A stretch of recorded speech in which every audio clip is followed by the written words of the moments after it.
messieurs, l'infraction est individuelle. Ainsi, comment peut-on comprendre l'attitude d'un gouvernement central qui utilise les armes de guerre pour terroriser la population dont il est censé protéger? Partout à l'Est, l'autorité de l'État est bafouée. Mais là-bas, le régime en place ferme les yeux et n'agit pas. C'est seulement à l'Ouest, au Congo central, où le régime en place ouvre les yeux et déploie toute une armada de troupes et d'armements lourds, soi-disant pour aller rétablir l'autorité de l'État par le massacre et le génocide. Puisqu'on a perdu le prestige gouvernemental à l'Est face à l'armée de M. Nkunda Batouaré, pour se remonter le moral et tromper l'opinion internationale, le gouvernement avait imaginé une victoire facile en s'attaquant à des civils non armés à l'Ouest. L'armée gouvernementale a fait exploser à Louosi une bombe qui a fait trembler toute la ville, semant partout la terreur, dans une victoire sans gloire d'un gouvernement qui a perdu la confiance du peuple. Nous allons entrer au chapitre 2 intitulé « Les vrais problèmes du Congo central ». Monsieur le Président de l'Assemblée nationale, honorables députés, mesdames, messieurs, depuis 1997 jusqu'à ce jour, dans toutes ces multiples revendications, la population du Congo central pose toujours le problème suivant. 1. Le problème des multiples injustices auxquelles les Bas-Congo sont soumis dans l'administration, les sociétés d'État, les entreprises privées au Congo central même.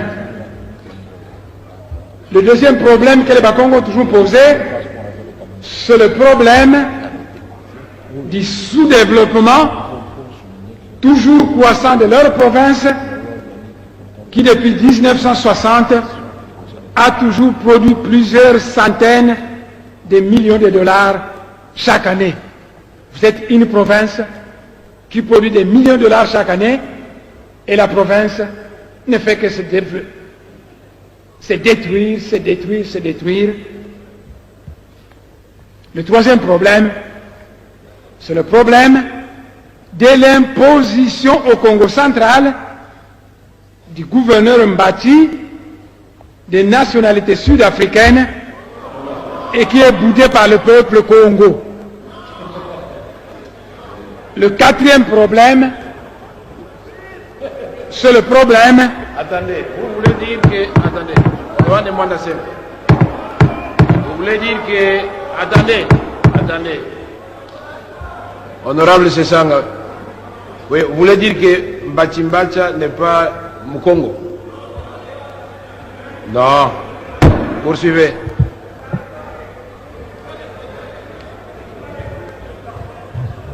Le quatrième problème... Il n'y a pas de nationalité.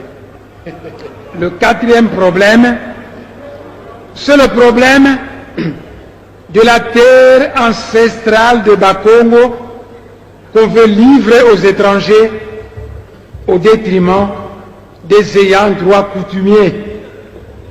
Qu'on fasse sortir toutes ces cartes de prétendus carrés miniers.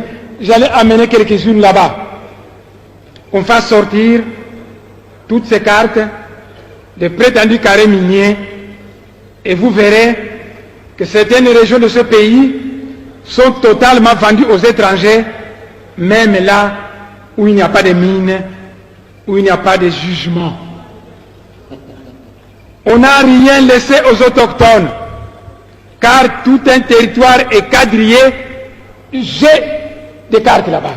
Tout un territoire est quadrillé, distribué en carrés miniers, en carrés agricoles, ne laissant plus de la place aux ayants droit coutumiers. Où vont-ils vivre à la longue? Parce qu'au Kasaï, nos compatriotes kassaïens on commençait à les chasser dans les forêts où ils voulaient aller chercher du bois.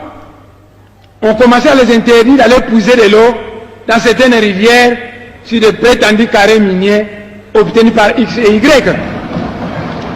Alors je dis, c'est pourquoi je dis, lorsque tout un territoire est quadrillé, distribué en carrés miniers ou agricoles, ne laissant plus la place aux ayants droit coutumiers, où vont-ils vivre à la longue? Où vont-ils faire leurs plantations, leurs champs? Comment un gouvernement national peut-il sacrifier sa population locale au profit des étrangers? À l'image de l'ancien Brésil, la politique actuelle du régime en place tend à sacrifier les droits coutumiers en les transformant en peuple sans terre. À la conférence de Berlin en 1885, on a balkanisé l'Afrique sans tenir compte des intérêts des peuples africains. Aujourd'hui, des soi-disant plans de développement qui ne tiennent pas compte des besoins vitaux des autochtones sont des colonisations voilées et odieuses. Distribuer la terre d'une région aux étrangers sans prévoir des terres réservées aux autochtones est une politique de haute trahison nationale. Nous sommes tout à fait d'accord pour que des investisseurs étrangers viennent s'installer chez nous. Nous sommes tout à fait d'accord à l'intégration harmonieuse à notre société des étrangers désirant prendre la nationalité congolaise et vivant côte à côte avec les ayants droit coutumiers qui ont le droit de premier occupant de la terre du Congo. Mais nous sommes farouchement opposés à la création des micro-États de l'apartheid dominés par des multinationales qui n'ont aucun souci pour les Noirs, pour les premiers occupants de la terre. Voilà la face cachée de l'actuel massacre de Bakongo, une face cachée qui sent l'odeur du manganèse du territoire de l'Ouosi. On a soumis les Bakongo à la terreur pour les intimider afin d'ouvrir la voie aux prédateurs de tous bords qui ne cherchent qu'une chose, à savoir s'accaparer de la terre des nègres au détriment des nègres, comme une certaine colonisation a cherché à le faire en Australie, au Brésil, en Namibie, au Zimbabwe, etc. Monsieur le Président de l'Assemblée nationale, honorables députés, mesdames, messieurs, voilà pourquoi on s'est attaqué aux adeptes de Bundura Congo, car ces derniers sont considérés comme étant une catégorie de Congolais éveillés, capables de réveiller les autres Congolais. La restauration de l'autorité de l'État n'est qu'un fallacieux prétexte au nom duquel on a massacré et on continue à massacrer les Congolais innocents au Congo central, puisque la chasse à l'homme continue partout au Congo central jusqu'à ce jour. Le génocide actuel du peuple Congo a été financé en livres sterling. Je sais de quoi je parle et je pèse bien mes mots. Le génocide actuel du peuple Congo a été financé en livres sterling pour un montant équivalent à 90 millions de dollars. Cet argent a été donné en deux tranches, une première tranche de 30 millions et une deuxième tranche de 60 millions.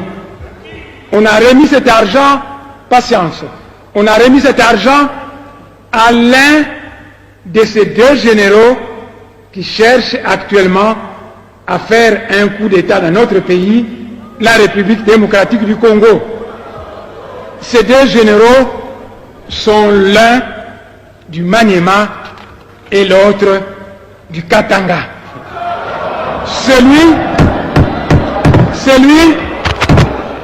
Un instant. Celui... Honorable Nemwanda Semi. Vous savez que toutes les Mais je n'ai accusations cité là... personne, monsieur le président. Attendez, oui, vous allez poursuivre. Mais toutes les accusations là, vous allez apporter des preuves. Puisque le ministre a parlé avec ses preuves. Vous poursuivez, mais les intéressés vont vous demander des preuves. Celui du Katanga. Attendez, honorable Chadari, vous voulez poursuivre à la place de Nemwanda Semi? Non, asseyez-vous tranquillement. Vous ne vous êtes pas fait inscrire sur la liste de votre parti, alors calmez-vous et suivez religieusement Nemwanda Semi. Poursuivez.